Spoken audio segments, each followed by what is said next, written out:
wàá gbà láàyè ni, wàá jẹ́ agbénínú rẹ, wàá jẹ́ agbénú rẹ.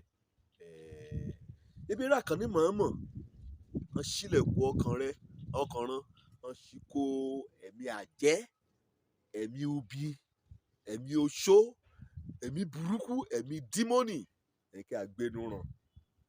Wọlé tẹ̀lé ìwé yìí ò ṣe, ṣùgbọ́n inú rẹ gbọ́dọ̀ gbófo, ẹ gbọ́dọ̀ gbófo, jẹ́ agbénú rẹ o. Ó ní ọ̀rọ̀ Ọlọ́run wí nínú Kólósè orí 3 ẹsẹ̀ 16.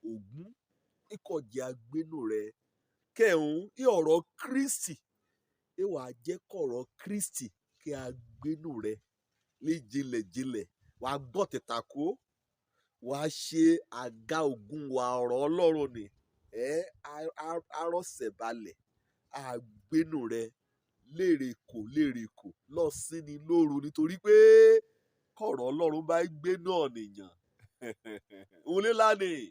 Torí náà tàdúrà kéka, wà á jọ̀rọ̀ ni, wà á jẹ́ agbé inú rẹ, wà á tó àjọ sínú ọkàn rẹ, ju pé wọ́n kàn ń gbọ́ lásán àbí wọ́n kọ́ sílẹ̀ bí ìgbà kan yàn ní ṣùkúrù bí Sunday school.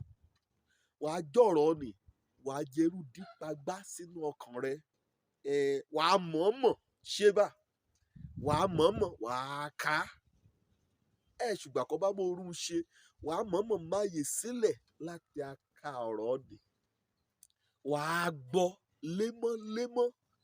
Ẹ̀mí rẹ̀ yìí kò ń gbọ́ lédè yèmí bá náà, ọ̀rá rẹ ní, wà á gbọ́ ní kété èdè kan bá ti mọ̀, torí kété oríṣiríṣi èdè láṣẹ àtúpalẹ̀ rẹ̀, ká yọ ká fa, kò mú òkun kẹ̀nú rẹ̀ ká fa yọ, ká ṣe àtúpalẹ̀ ọ̀rọ̀ lọ́nà ká gbà yé ọ. Wà á gbọ́ ní ṣọ́ọ̀ṣì, wà á gbọ́ lórí ẹ̀rọ òlé ọ̀rẹ́, wà á gbọ́ nínú kásẹ̀tì, wà á gbọ́ nínú wàásù.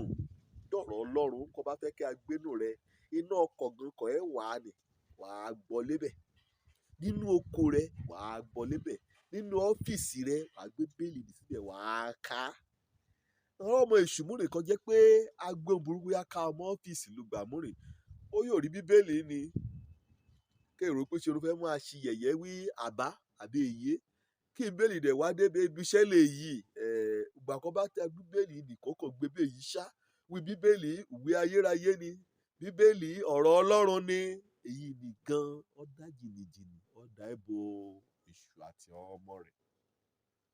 Wà á gbàdúrà àgbáyọrí lórí ìwé mímọ́, wà á mú ọ̀nìyàn, wà á má dírẹ́sì ilé rẹ, wà á mú kó, wà á sọ ọ̀rọ̀ Ọlọ́run kò gbọ́ọ̀nì, wà á sọ di tọrọ rẹ gangan.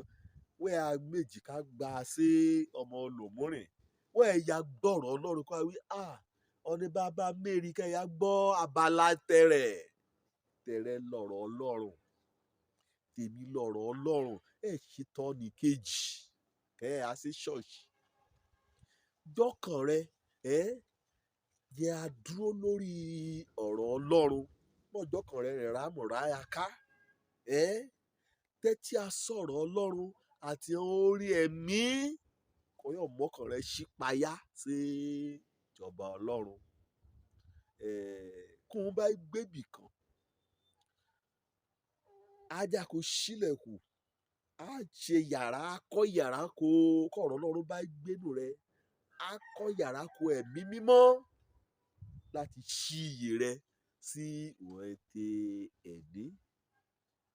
Á lépa lórí ayé rẹ, á lépa lórí òdájọ́ kúkọ fún ààrẹ, á ṣe lórí ohunkóhun. Olùṣekọ tí a tì ọ́ lẹ́yìn ká ṣòtọ́jú rẹ, ọ̀rọ̀ Ọlọ́run, ó máa ń pa òǹgbẹ ọkàn ènìyàn. Ọ̀rọ̀ Ọlọ́run fúnni lókun, ọ̀rọ̀ Ọlọ́run ó wẹ̀ ní mọ́, ó gbára ènìyàn, ó gbé ró. Ọ̀rọ̀ Ọlọ́run ṣe àṣepé ayé ènìyàn. Ọ̀rọ̀ Ọlọ́run ọmọ kan ní ilé, ó lè gbé ní ró. Dọ̀rọ̀ Ọlọ́run ọ̀rọ̀ Jésù Kristi di agbénú rẹ nínú ọlá ńlá báàlì bẹ́ẹ̀lì ti wí o ní Kólósè orí 3 ẹsẹ̀ 16. Kí Jésù ti dé, Òjó lorúkọ mi, ọmọ Àbálábí tán, ire o.